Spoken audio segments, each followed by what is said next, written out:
that spongy type feel. It sounds okay, but the problem is when you go for a lead, it tends to sound really harsh. So.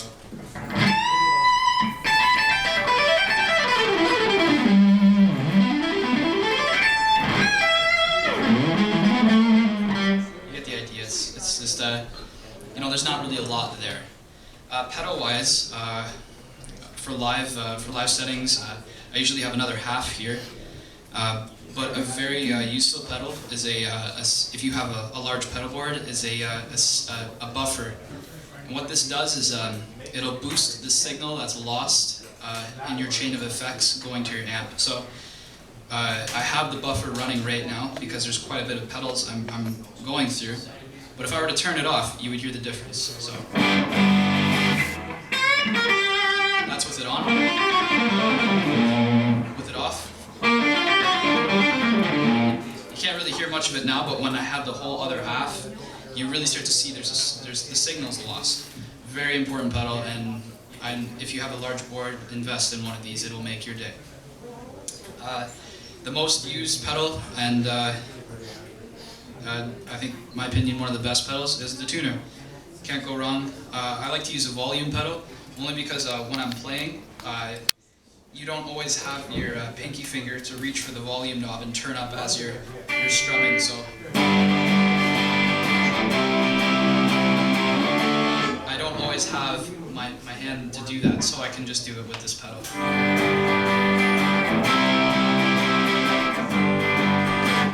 That's how that pedal works. That's because you play with the burros. Yes. I play with the loudest drummer in Wizard.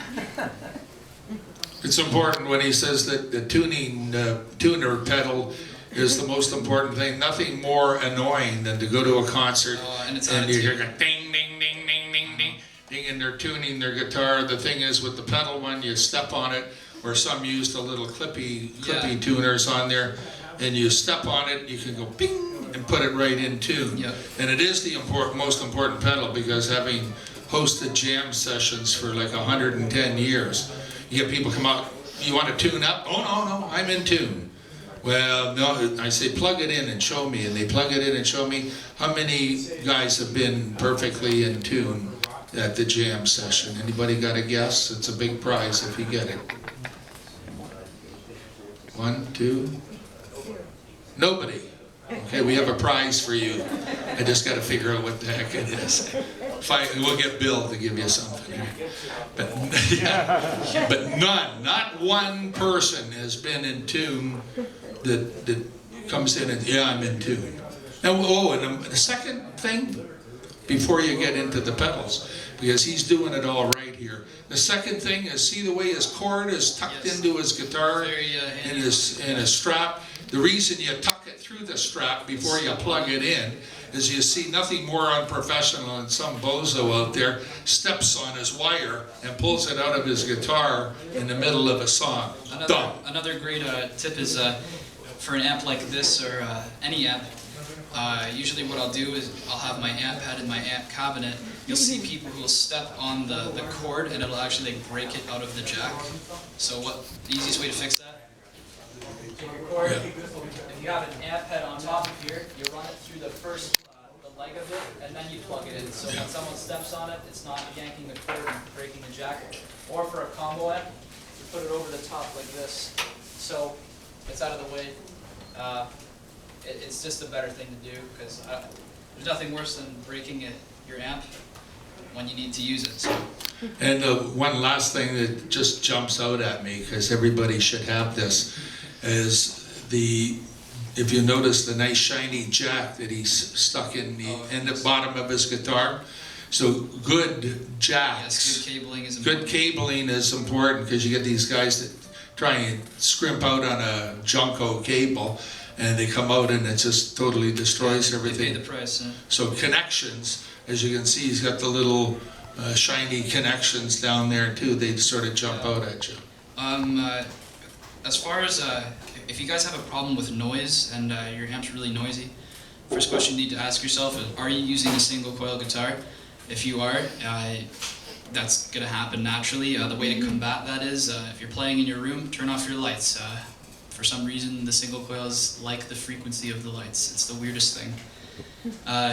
Also, with your pedal board, another really important thing on here is the power brick. And the reason why I don't like using a daisy chain power supply is because it'll create a ground loop, and it'll be the noisiest thing you'll ever hear.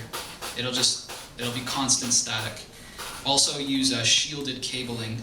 This means that inside a cable, there's a centerpiece, and then there is a copper shield around it to shield it from radio frequencies or whatever. And it's worth it. You need to be quiet when you're not using your amp.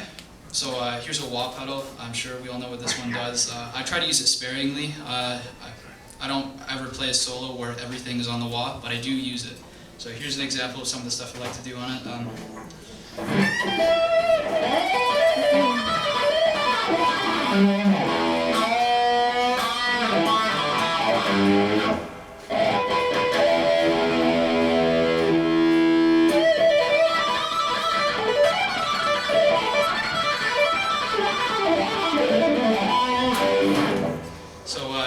It's really an expression pedal. Use it sparingly and be tasteful with it. I find the best time for it is when you're doing bends. It really adds another nice side to it. So.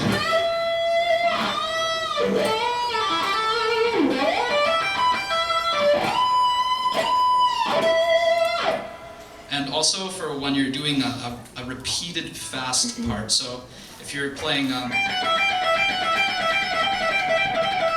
for whatever reason, you can click this on.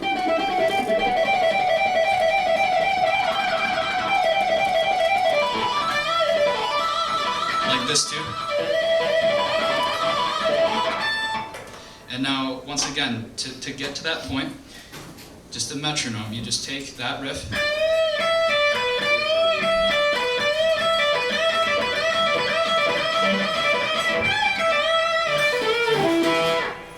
And that's it. You just speed it up like that. There's another thing I'd like to talk about. It's called sweep picking. I'm sure you've all heard of it. You'll see people who have a decent knowledge of it, and then there's people who just turn the gain up on an amp like ridiculously high. And then they'll say they're sweep picking, and it's just like they're hiding behind quite a bit of gain. And in my opinion, the best way to approach this, always practice on a clean tone. So clean sound. I like to practice on like a harsh sound so I can hear all my mistakes. You don't make any, do you, anymore? I do. Everyone does. So you definitely don't want to play a live show with this, but and no reverb. Don't do that.